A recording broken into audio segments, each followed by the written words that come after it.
Detour Gold Mine. I helped build this place, building storage tanks for gold. It was a live-in camp located on the west side of Treaty 9, the Hudson Bay Treaty. It's home to the Chapleau Ojibways and Cree First Nations. I met a lot of great people here.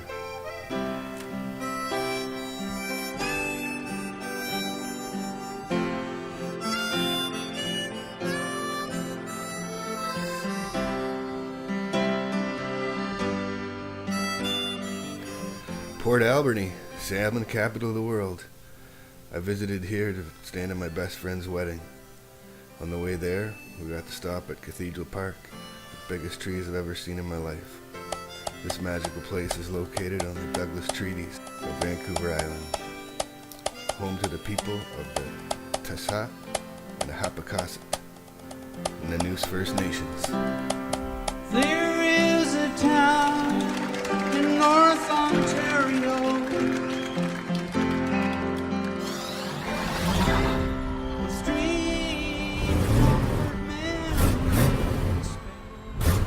my favorite place is in Espanola, but first let me tell you what led me to this place. When I was a child, I would meet my grandfather outside the mill and walk him home every day after work. I learned a lot from him. He even taught me how to play the harmonica. His grandfather came to Espanola in 1908 and captained one of the passenger steamships. He eventually purchased the ship, and grandfather's dad worked for the ship until he was 18 and began a career into engineering at the mill. But that was cut short when he enlisted in the Canadian Army. During World War II, the Espanola Mill became a prisoner of war camp. I worked in the mill before and was fortunate enough to see this map that was drawn on the wall to scale by memory. When the war was over, my great-grandfather returned home, one of 422 remaining of his 1,000-man 22nd Battalion.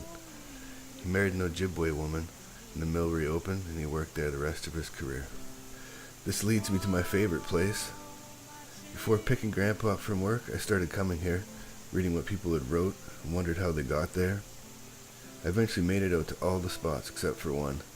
It was way up the concrete pillar at the bottom. Espanola got its name in the 18th century. A First Nations Ojibwe tribe brought back a Spanish-speaking woman. She married a local Anishinaabe man and taught her children how to speak Spanish. When the French voyagers came upon the settlement, they heard some Spanish being spoken by the local natives and remarked, "Español," which had later been analyzed to Espanola, and the river was named the Spanish River. The bridge is in Treaty 1, the Robinson-Huron Treaty of 1850. The treaties were entered into a nation-to-nation base.